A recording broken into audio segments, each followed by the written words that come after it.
Okay, ladies, in this video, we're going to talk about the idol of acceptance. So this summer, I decided I wanted to paint my front doors a new color, and I was all excited and had this fun color that I thought popped in my head, and I was excited and talking to my sister about it, and she says to me, Melanie, not a good idea. That's going to be too much, and I have a double front door. It's going to look like too much color. Don't do it.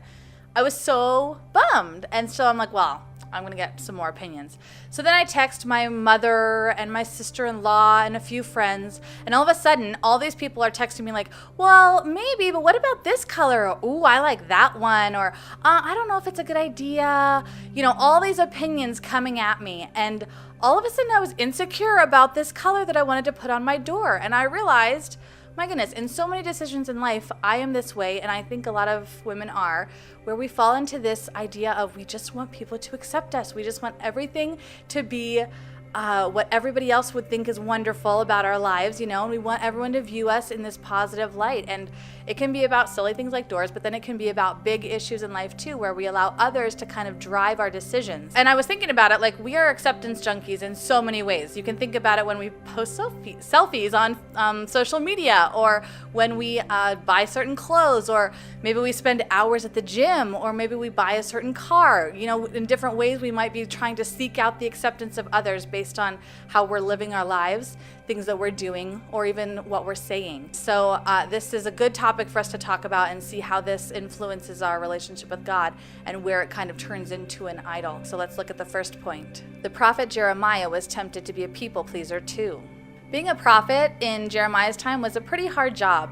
God had prophets do some really hard things. Prophets were his voice to his people. And so the prophet would listen to God and go tell people what he said. And lots of times in Jeremiah's day, it wasn't good stuff. Israel was not following and obeying God faithfully. And so lots of times prophets had to come and call out rampant sin, or call out rulers or kings even. It was a pretty scary job. And then even warn about coming judgment. So it wasn't a very popular position. So when God calls Jeremiah in Jeremiah chapter 1 and says, I want you to be my voice to my people, it's understandable that Jeremiah had some reservations.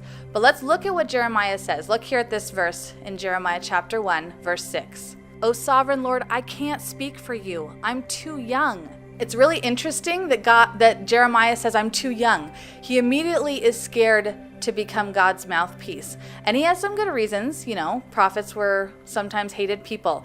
But God kind of sees through this excuse of being too young, and he gets to the heart of the issue. Let's look at God's response in Jeremiah 1:8. God says, don't be afraid of the people, for I will be with you, and I will protect you. I, the Lord, have spoken. God recognizes that Jeremiah is using an excuse when he says, I'm too young.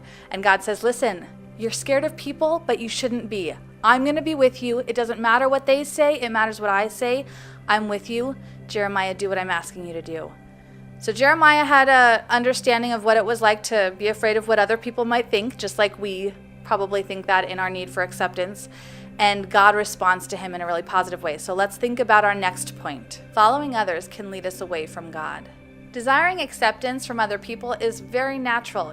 All of us want to be accepted. All of us want to have our group, our tribe, our community. But when we seek after that acceptance and start prioritizing it over God, it really does become an idol. And God constantly warns against this. In the Old Testament, God often used prophets, just like Jeremiah, to warn the people not to seek after what other people are doing, but rather to just follow God. Let's look at this one verse in 2 Kings. They followed worthless idols and themselves became worthless. They imitated the nations around them, although the Lord had ordered them, do not do as they do. God warns his people, Israel, to not follow after other nations and other people and to not do what they're doing because he knows that it will lead them to make choices that are against his will for them. God has shown us what he wants for us, and if we're seeking after the acceptance of others, if we're trying to follow others to be accepted by them, we're going to compromise ourselves, and it's going to lead us away from God. And this might look like different things to different people. Perhaps you're trying to get the acceptance of an in-law, or maybe it's a parent, maybe it's a good friend or a group of people, or maybe it's your boss. Regardless of who it is, if you're seeking after the acceptance of someone other than God and trying to follow after what they might accept, then you're going to be compromised. You're going to give into compromises that God wouldn't have for you. I mean, think about it this way. Have you ever perhaps drank too much at a party, or spent too much on a credit card because you're trying to impress someone with whatever purchase you're making? Or have you ever made sexual compromises because you're trying to be accepted by the person that you are with? Or perhaps you are gossiping because you're trying to be accepted into a group of people and you think that's the way in. Often we will make moral compromises because we want to receive that acceptance, and God's saying, don't do it. Don't follow after other people. Follow me. So let's look at our next point and how he helps us to follow him instead of the world. Tear down your idol of acceptance.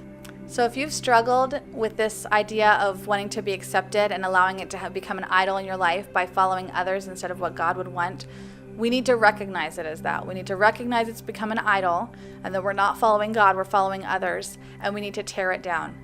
And the way to tear it down is to recognize God's truth. The truth, ladies, is that God does accept you, regardless of what you've done, regardless of what you look like, regardless of how you act, regardless of what you say.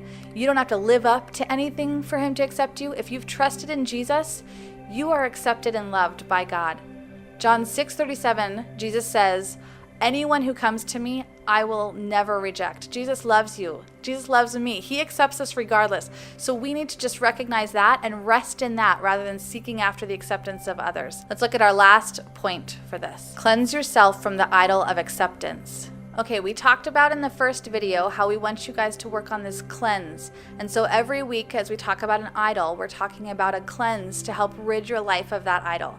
So for this week, if you look at the day number 3 in the homework, you're going to see a 4-step cleanse. And if this is an idol in your life, if you recognize that you've really been following after others and seeking their acceptance over just resting in God's acceptance and following Jesus, then I really encourage you, look at the steps in the day 3 of the cleanse and start practicing them in your life. And this is not just one day of homework. This is going to be something that you're going to have to practice over and over again as you release that feeling of needing to be accepted by others and you really just cling to Jesus and accept that he accepts you for who you are. So really, ladies, let's work on the cleanse. If this is a problem area in your life, start evaluating your actions. Why are you making the choices you're making? Who's driving the decisions you're making? And see if they line up with God's will and God's voice in your life, or if it's really someone else's voice that you're following. Submit yourself to God's following and stop following others.